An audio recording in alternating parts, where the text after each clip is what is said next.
Canada's premiers have wrapped up 3 days of meetings focused largely on U.S. President Donald Trump's global trade war.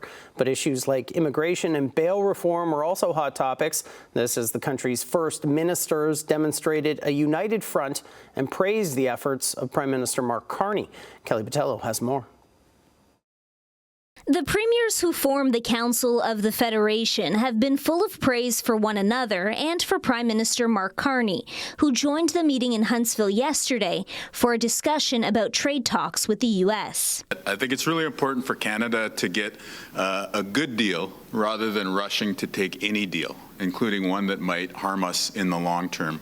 Alberta Premier Danielle Smith says the Americans are signaling they will not start renegotiating the Canada-U.S.-Mexico agreement on trade until 2026, something she called disappointing, but says she will see it as a win if Canada can secure some deals by August 1st. I think everybody is focused in now on the sectoral problems that we have: autos, steel, aluminum, timber. Meantime, Premier Doug Ford says the premiers have agreed to take matters into their own hands and issue their own work permits to asylum seekers because wait times are too long. I have a tremendous amount of asylum seekers that are up in Etobicoke and in the hotels.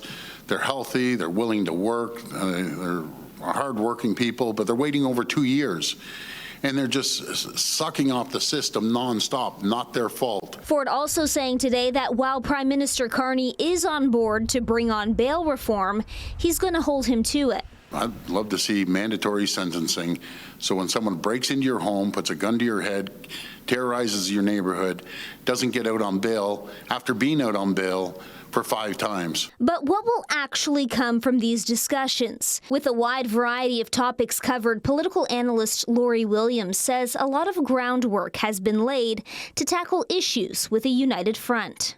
A lot to be worked out as this moves forward, but that sense of unity, the common purpose, the concern for Canada's well-being, for workers in Canada, and for the common interest that exists between some or all of the provinces, all of that provides a really strong foundation for working through some of these challenges that will inevitably emerge. Kelly Botello, CHCH News.